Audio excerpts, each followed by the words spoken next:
দ্ব্যর্থহীনভাবে সুস্পষ্টভাবে বলছে আমরা জুলাই সনদের পথ ধরে হাঁটতে চাই।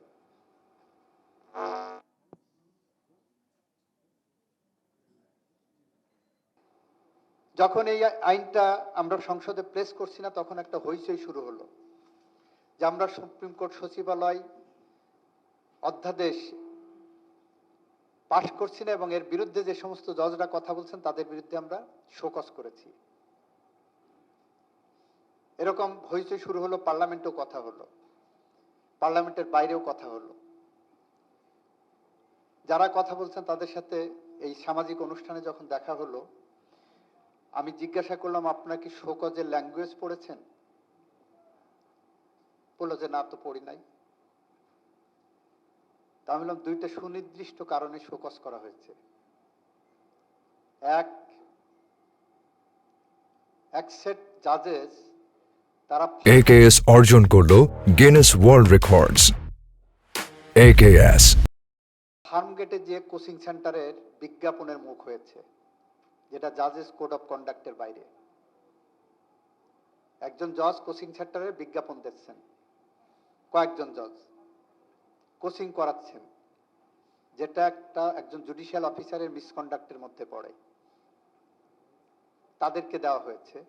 আর এক সেট জাজ ফেসবুকের মধ্যে কিংবা সোশ্যাল মিডিয়াতে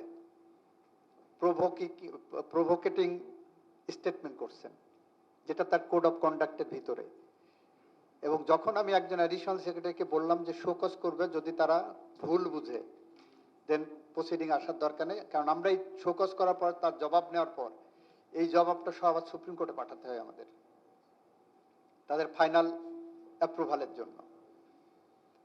তো যখন তারা নিজেদের ভুল বুঝতে পারছে, তারপর এটা ড্রপ করেছি, অথচ এটাকে নিয়ে যাওয়া হয়েছে ওইখানে।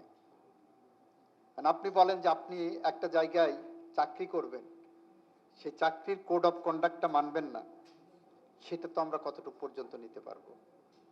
আজকে ডেইলি স্টার একটা নিউজ দেখলাম, বাংলাদেশ ব্যাংকের, আমাকে এখানে আসার সময় সাবেক একজন উপদেষ্টা পাঠালেন, বাংলাদেশ ব্যাংকের সাবেক গভর্নর আব্দুর রউফ সাহেবকে আমাদের একটি আদালত জামিন দিয়েছেন। এবং স্টোরিটা এমন ভাবে করা হয়েছে, তাতে মনে হয়েছে যে বাংলাদেশ সরকার এবং গভর্নমেন্ট, এই কোর্ট কাছারি তাদেরকে ইন্ডালজেন্স দিচ্ছে। এটার থেকে আমি দুইটা অ্যানালজি চিন্তা করলাম। এক, ডেইলি স্টার যেভাবে লিখছেন, তাতে করে আমরা কি তাহলে বিচার বিভাগের উপরে হস্তক্ষেপ করছি? অথচ এই জামিনের ব্যাপারে গভর্নমেন্টের ন্যূনতম কোনো ইনভলভমেন্ট ছিল না।